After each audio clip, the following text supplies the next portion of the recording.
नमस्कार सभी को।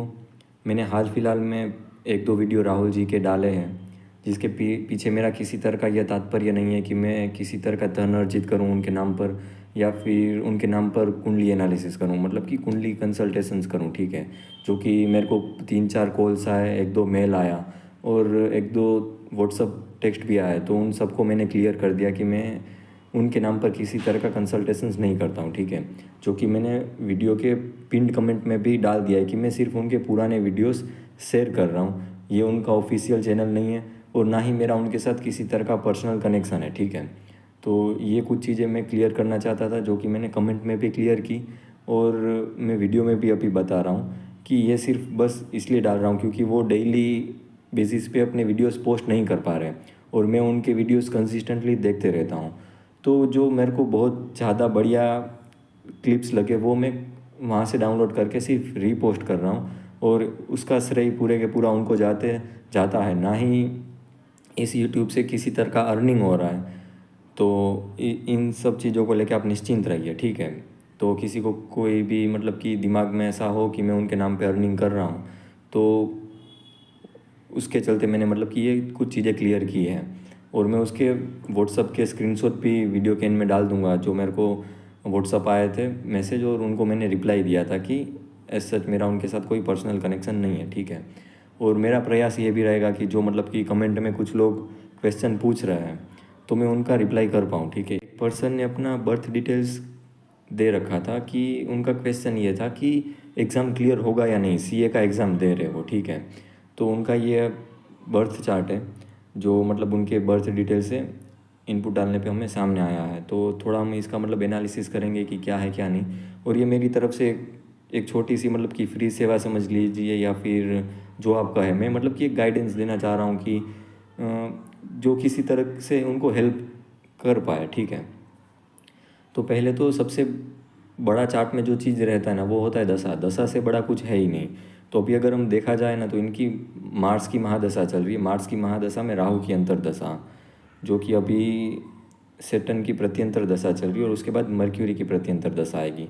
तो हमें मार्स, राहु एंड सेटन और उसके बाद की प्रत्यंतर दशा मर्क्यूरी, मतलब हमें ये 4 प्लेनेट को स्टडी करना है कि इसके बेसिस पे हमें क्या पता लग रहा है, लाइक उनका एग्ज़ाम क्लियर होगा या नहीं होगा।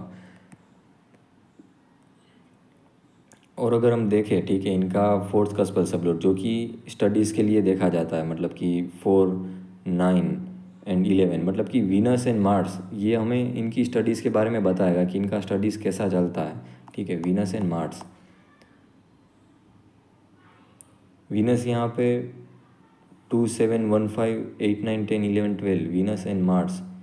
तो ये दो प्लेनेट के बेसिस पे हमें पता लग रहा है कि इनकी स्टडीज़ में काफ़ी ब्रेक आए हुए हैं। ठीक है, और अभी जो इनकी महादशा चल रही है वो मार्स की महादशा, उसके अंदर राहु की अंतर्दशा और उसमें सेटन की प्रत्यंतर दशा, यही चल रहा था, मार्स, राहु एंड सेटन। ठीक है, तो एग्ज़ाम क्लियर करने के लिए जैसे मतलब कि केपी का रूल है कि कोई भी एग्ज़ाम तभी क्लियर होगा जब 4, 9 एंड 11 कंटिन्यूसली एक्टिव हो दशा में, तभी एग्ज़ाम क्लियर होगा। अगर दशा में 3, 8, 12 अगर ऐसे हाउस आएंगे तो वो एग्ज़ाम क्लियर नहीं हो पाएगा। तो इनकी जो महादशा है ना वो पूरे की पूरी 3, 8, 12 से भरी हुई है, जो हमें दिख रहा है कि प्लेनेट और उसका नक्षत्र लोड एंड सब लोड तीनों ही 3, 8, 12 किसी ना किसी तरह दिखा रहे हैं। अगर हम उनके अंतर्दशा की बात करें राहु, तो राहु भी मतलब कि 3, 8, 12 इस तरह के हाउस दिखा रहा है।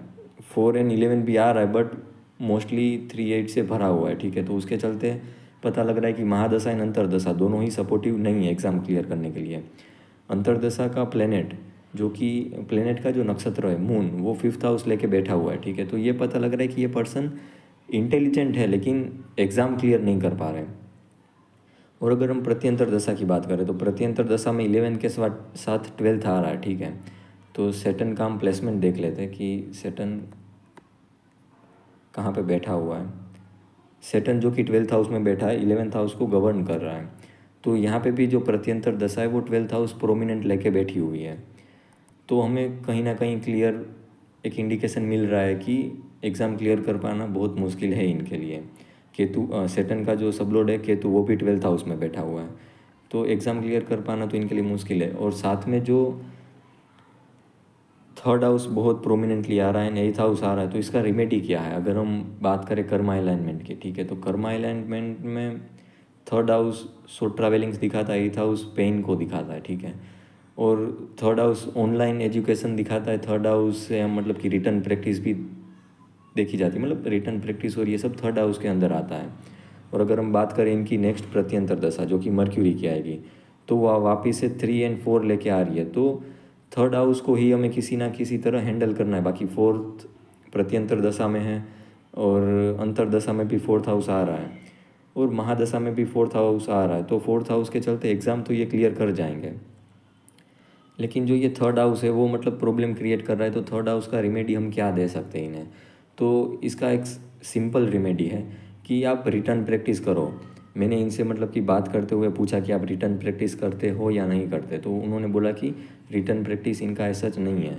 तो थर्ड हाउस को नलीफाई करने के लिए उन्हें रिटर्न प्रैक्टिस खूब करना पड़ेगा, तब जाके ही ये थर्ड हाउस मतलब कि पॉजिटिव रिजल्ट देगा। और जो एथ हाउस है, एथ हाउस का क्या रिमेडी करे? तो एथ हाउस के लिए ये इतना मतलब कि हार्ड वर्क करे, मतलब सिक्स हाउस कंसिस्टेंसी का है और एथ हाउस भी कंसिस्टेंसी एंड हार्ड वर्क का है, लेकिन ये छोटे लेवल पे, ये बड़े लेवल पे है। ये मतलब कि डेली उठ के कुछ देर मतलब कि अगर हम सेम चीज़ें कर ले तो भी ये वो कंसिस्टेंसी में आ जाएगा सिक्स हाउस में। लेकिन जो एथ हाउस वाला हार्ड वर्क है ना, वो इस तरह का है कि उसको डेली 7-8 घंटे मतलब कि जब तक बॉडी में पेन ना होने लगे ना, उतना देर उन्हें हार्ड वर्क करना पड़ेगा, तब जाके ये एथ हाउस के जो नेगेटिव रिजल्ट इन्हें मिल रहे वो भी पॉजिटिव में चेंज हो जाएंगे। तो भी इनकी दशा के हिसाब से थर्ड एंड एथ का एक ही रेमेडी है कि रिटर्न प्रैक्टिस खूब करो और कंसिस्टेंसी बनाए रखो, ठीक है।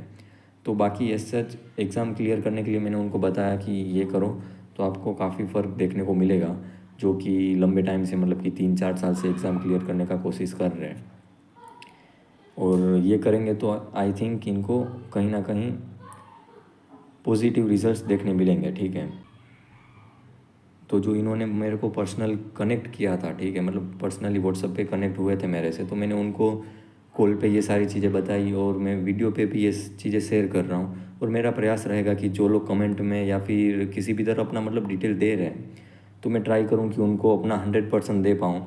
जो ज्ञान मेरे पास है उससे मतलब किसी का अगर 2-3% भी अगर मैं हेल्प कर सकता हूँ ना, तो वो बहुत बड़ी चीज़ है। और वापस से मैं बताना चाहूँगा कि मैं जो भी मतलब कि वीडियो शेयर कर रहा हूँ उससे किसी भी तरह का मेरा अर्निंग करने का मोटिव नहीं है, ठीक है। तो बस यही था आज के लिए, फिर मिलते हैं वापस अगले वीडियो में। धन्यवाद।